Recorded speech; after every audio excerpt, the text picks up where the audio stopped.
Welcome to our channel where the shadows whisper and fear takes hold. Tonight we invite you to join us as we turn the pages of the macabre, unveiling three unfinished stories that will chill you to the bone. Turn off the lights, sit back and prepare to be haunted by the unknown. The stories are about to unfold, and remember, some books are better left unopened. It began with an old house, a creaking Victorian mansion perched atop a windswept hill overlooking a town shrouded in perpetual fog. In its dusty attic, tucked away in a cobweb-draped corner, lay a manuscript bound in leather as dark as midnight. Its pages were brittle, yellowed with time, the ink faded yet strangely alluring. They called it the haunted manuscript. Legend had it that the manuscript was the work of a crazed scholar, obsessed with uncovering forbidden knowledge. He believed that words held a power beyond human comprehension, a power that could corrupt the mind and twist the soul. And so he poured his darkest thoughts, his most terrifying nightmares, onto those pages, fueling the manuscript with a sinister life of its own. The first unfortunate soul to stumble upon the manuscript was a young antiquarian, his eyes gleaming with the thrill of discovery. He devoured the manuscript's pages, oblivious to the shadows lengthening around him, oblivious to the creeping chill that seeped into his bones. As days turned into nights, his behavior grew erratic, his words disjointed, his eyes reflecting a growing terror. He spoke of whispers that haunted his waking hours, of chilling visions that plagued his sleep. Then one stormy night the antiquarian vanished, leaving behind nothing but a trail of scattered pages and an echoing silence. Some say he was driven mad by the manuscript, his mind shattered by the horrors it contained. Others whisper that he was taken, claimed by the very darkness he had sought to unravel. Years passed, and the manuscript resurfaced, its leather cover now cold to the touch, its pages pulsating with a malevolent energy. It found its way into the hands of a renowned psychiatrist, a man of science who scoffed at the tales of madness and death. He saw the manuscript as a challenge, a puzzle to be solved. The doctor became consumed by the manuscript, spending sleepless nights poring over its cryptic passages, seeking a rational explanation for the darkness it held. But the manuscript defied logic, its words twisting and turning, burrowing into his mind like venomous serpents. He too began to change, his demeanor growing cold, his eyes taking on a distant, haunted look. And then, just like the antiquarian before him, the doctor vanished without a trace. The only clue left behind was a single sheet of paper, clutched in his hand, bearing a single chilling sentence. The darkness consumes all who dare to unveil it. The manuscript, now stained with the terror and despair of its victims, disappeared once more, vanishing into the shadows, waiting for its next unsuspecting prey. It is said to resurface every few years, appearing in some dusty antique shop or forgotten library, its dark legacy drawing in those foolish enough to seek its secrets. But be warned, dear listener, for the haunted manuscript is not just a book. It is a conduit to a realm of unimaginable horror, a gateway to a darkness that consumes all who dare to enter. Some stories, dear listener, are best left untold, some secrets best left buried.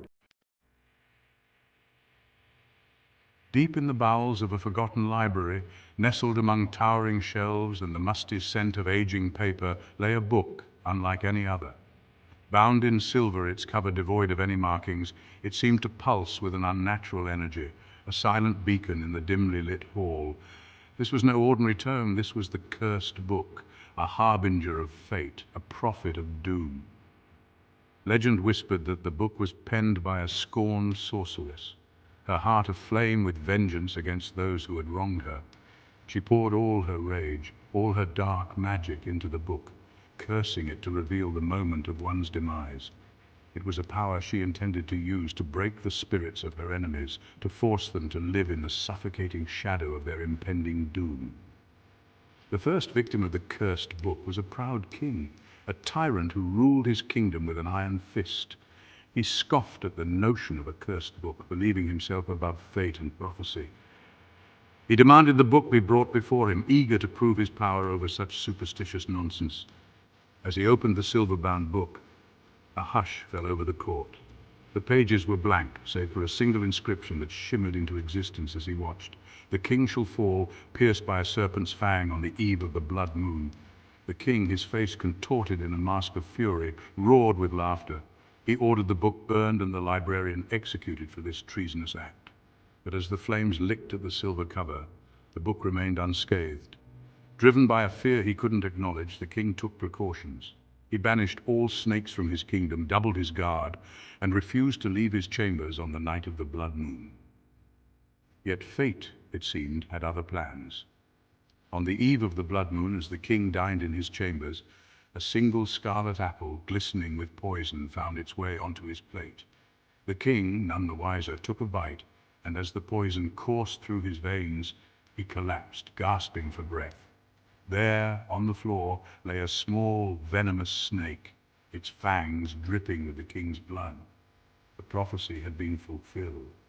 News of the cursed book and the king's demise spread like wildfire, striking fear into the hearts of men.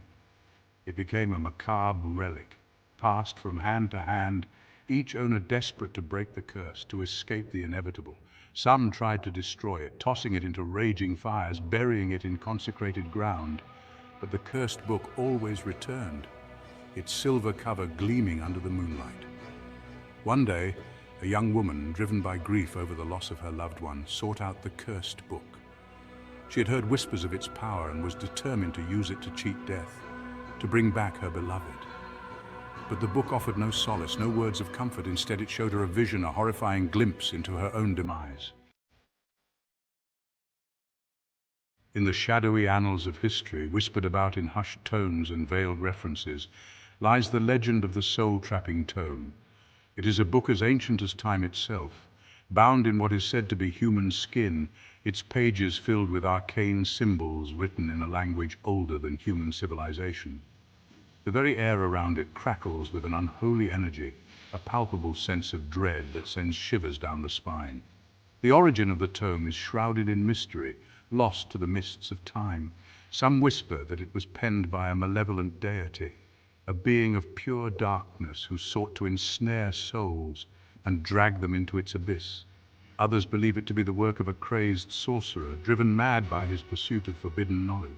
Whatever its true origins, the soul-trapping tome is a thing of immense and terrible power, capable of trapping the souls of those foolish enough to gaze upon its pages.